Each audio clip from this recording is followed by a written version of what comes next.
तावीज की आड़ में छिपी शैतानी चाहल, एक पंडित की हवस जो औरतों की इज्जत निगलती थी। एक ऐसी कहानी जो आपके पैरों तले जमीन खींच लेगी, आपकी रूह को झकझोर देगी और दिल को दहला देगी। राजपुर नाम के गांव के बीच में एक शानदार कोठी थी जहां पंडित रामनाथ रहता था। यह कोठी गांव के एक शांत कोने में थी जहां हरियाली और खेतों की खूबसूरती इसे और भी आकर्षक बनाती थी। रामनाथ की उम्र 60 से 65 साल के आसपास थी, लेकिन उसकी आंखों में अजीब सी चमक और बातों में ऐसी मिठास थी कि लोग उसकी ओर खींचे चले आते। गांव वाले उसे नेक दिल और विद्वान मानते थे। वह औरतों को तावीज देता और कहता, यह तुम्हारे दुख और परेशानियां दूर कर देगा। लेकिन यह तावीज महज एक बहाना था। रामनाथ औरतों के जज्बातों से खेलता, उनकी कमजोरियों को समझता और उनकी इज्जत को दांव पर लगाता। वह इतना चालाक था कि कोई उस पर उंगली नहीं उठा सकता था।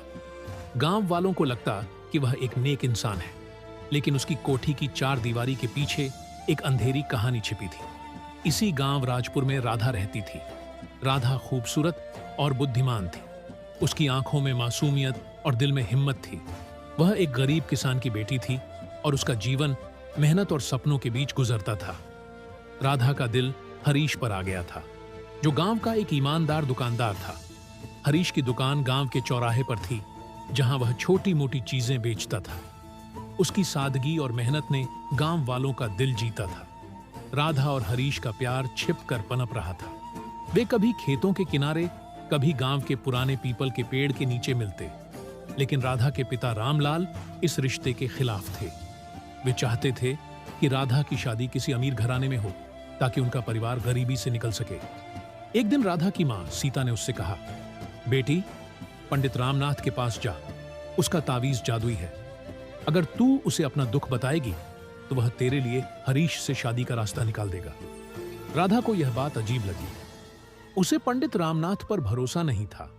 गांव में चुपके चुपके अफवाहें थीं कि उसकी नीयत साफ नहीं है। कुछ औरतें उसके पास गई थीं और वापस आने के बाद उनके चेहरों पर अजीब सी खामोशी छा जाती थी, लेकिन कोई खुलकर नहीं बोलता। फिर भी सीता के जिद के आगे राधा को झुकना पड़ा। बारिश के एक दिन राधा रामनाथ की कोठी की ओर चली। उसने हरी साड़ी पहनी थी जो उसकी खूबसूरती को और निखार रही थी। बारिश की बूंदें उसके चेहरे पर गिर रही थीं और उसका दिल धक धक कर रहा था। कोठी के बड़े कमरे में रामनाथ बैठा था। उसने राधा को देखते ही मुस्कुराकर स्वागत किया। आओ बेटी, क्या परेशानी है? उसकी आवाज में अजीब सी मिठास थी। राधा ने हिचकिचाते हुए अपनी कहानी सुनाई। उसने बताया कि वह हरीश से प्यार करती है, लेकिन उसके पिता इस रिश्ते के खिलाफ है। रामनाथ ने सिर हिलाया और कहा, यह तो बहुत छोटी सी बात है।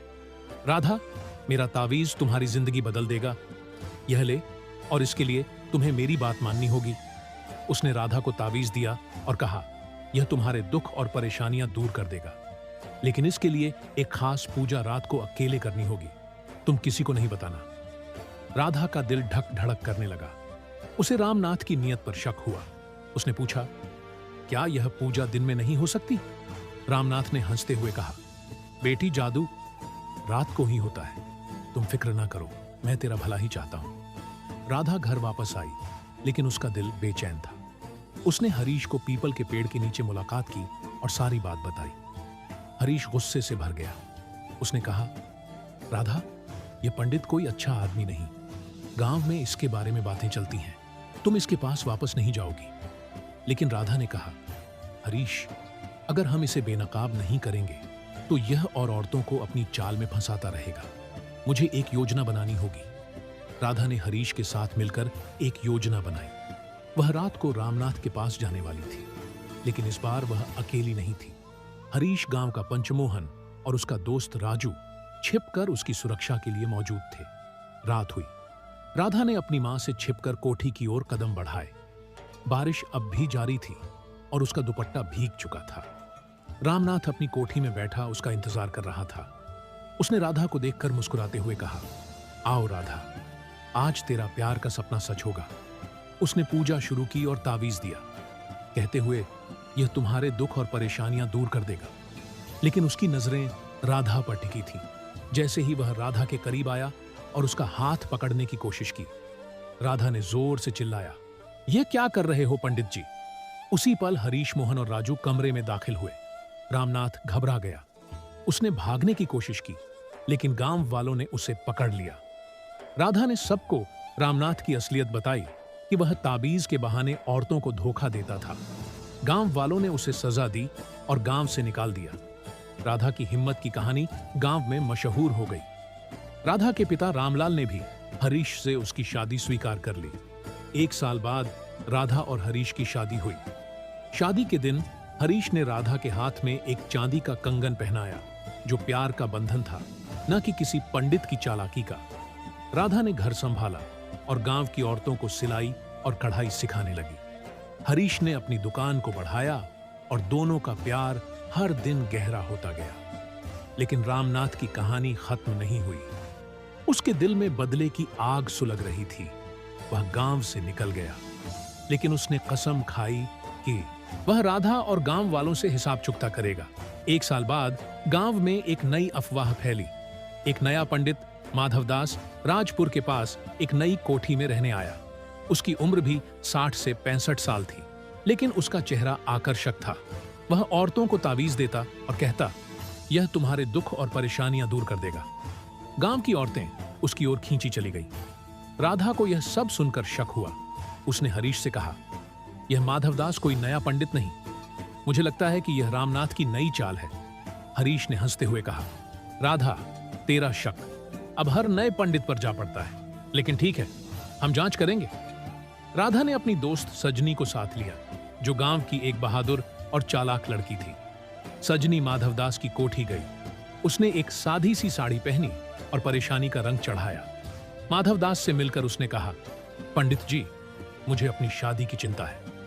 मेरा रिश्ता तय हुआ था, लेकिन लड़के वालों ने इनकार कर दिया। क्या आप मेरी मदद कर सकते हैं? माधवदास ने उसे तावीज दिया और कहा, यह तुम्हारे दुख और परेशानियां दूर कर देगा, लेकिन इसके लिए एक खास पूजा रात को अकेले करनी होगी। सजनी ने सिर हिलाया और राधा को जाकर सारी बात बताई। राधा का शक यकीन में बदल गया। उसने कहा, यह रामनाथ ही है। उसने नाम बदला, लेकिन चाल वही है। राधा ने हरीश, सजनी और गांव के सम्मानित लोगों के साथ एक योजना बनाई। वह माधवदास को पकड़कर पुलिस के हवाले करना चाहती थी। राधा ने अपना रूप बदला, एक पुरानी साड़ी पहनी और चेहरा दुपट्टे से ढक लिया, ताकि माधवदास उसे पहचान ना सके। वह कोठी पहुंची और बोली, पंडित जी, मेरी शादी को 1 साल हो गया, लेकिन मेरा पति अब मुझसे प्यार नहीं करता। क्या आप मेरी मदद कर सकते हैं? माधवदास ने राधा को देखा। उसकी आंखों में वही चमक थी जो रामनाथ की थी। उसने तावीज दिया और कहा, यह तुम्हारे दुख और परेशानियां दूर कर देगा। बस तुम्हें रात को एक पूजा के लिए अकेले आना होगा। राधा समझ गई कि यह वही पुरानी चाल है। उसने माधवदास से कहा कि वह रात को आएगी, लेकिन इस बार राधा ने पूरे गांव को अपनी योजना में शामिल किया। उसने पंचमोहन, हरीश के दोस्त राजू और अपने पिता रामलाल को भी बताया। रात हुई। माधवदास अपनी कोठी में राधा का इंतजार कर रहा था। जब राधा आई, उसने अपना दुपट्टा हटाया। माधवदास हैरान रह गया। उसने राधा को पहचान लिया और चिल्लाया, तू वही लड़की है जिसने मुझे गांव से निकाला था। राधा ने मुस्कुराते हुए कहा, हाँ रामनाथ, या अब माधवदास कहलाओ, तेरी चालें अब नहीं चलेंगी। उसी पल हरीश, मोहन, राजू और गांव वाले कोठी में दाखिल हुए। माधवदास ने भागने की कोशिश की, लेकिन गांव वालों ने उसे पकड़ लिया। राधा ने सबके सामने कहा, यह वही रामनाथ है जो नाम बदलकर दोबारा हमारे गांव की औरतों को धोखा देने आया था। गांव वालों ने माधवदास को पुलिस के हवाले कर दिया। इस बार सबूत इतने पक्के थे कि वह जेल की सलाखों के पीछे चला गया। राधा की हिम्मत की कहानी एक बार फिर गांव में गूंज उठी। सजनी ने राधा से कहा, तू एक साधारण लड़की नहीं राधा, तू हम सबके लिए एक मशाल है। राधा और हरीश की प्यार की कहानी और मजबूत हो गई। एक रात जब बारिश हो रही थी, हरीश ने राधा को अपने घर की छत पर बुलाया। उसने राधा के हाथ में एक चांदी का कंगन दिया। हरीश ने कहा, राधा, तूने ना सिर्फ मेरी जिंदगी बचाई, बल्कि पूरे गांव को एक धोखेबाज से निजात दिलाई। राधा की आंखों में आंसू आ गए। उसने कंगन पहना और हरीश के गले लग गई। बारिश की बूंदों के बीच दोनों ने हमेशा साथ रहने का वादा किया। राधा और हरीश की शादी को 3 साल हो गए। उनके 2 बच्चे थे, 3 साल का बेटा वीरेंद्र और 1 साल की बेटी गीता। राधा घर संभालती थी। और गांव की औरतों को सिलाई और कढ़ाई सिखाती थी। हरीश की दुकान अब गांव की सबसे बड़ी दुकान बन चुकी थी। एक दिन गांव में एक नई हलचल मची। एक नया आदमी आया जो खुद को संत सत्यनाथ कहता था। वह गांव से कुछ दूर एक छोटी सी कोठी में रहता था। उसकी दाढ़ी लंबी थी, चेहरा नूरानी और बातों में जादू था। वह औरतों को तावीज देता और कहता, यह तुम्हारे दुख और परेशानियां दूर कर देगा। गांव की औरतें उसकी ओर दौड़ी। राधा को यह खबर मिली तो उसका दिल बेचैन हो गया। उसने हरीश से कहा, यह सत्यनाथ कोई नया आदमी नहीं, मुझे लगता है कि यह रामनाथ की नई चाल है। हरीश ने हंसते हुए कहा, राधा, तेरा शक अब हर नए संत पर जा पड़ता है। ले, ठीक है, हम जांच करेंगे। राधा ने अपनी भाभी कमला को साथ लिया। कमला गांव की एक बोल्ड औरत थी। कमला सत्यनाथ के पास गई। उसने एक परेशान औरत का रूप धरा और बोली, संत जी, मेरे घर में कलह हो रही है, क्या आप मेरी मदद कर सकते हैं?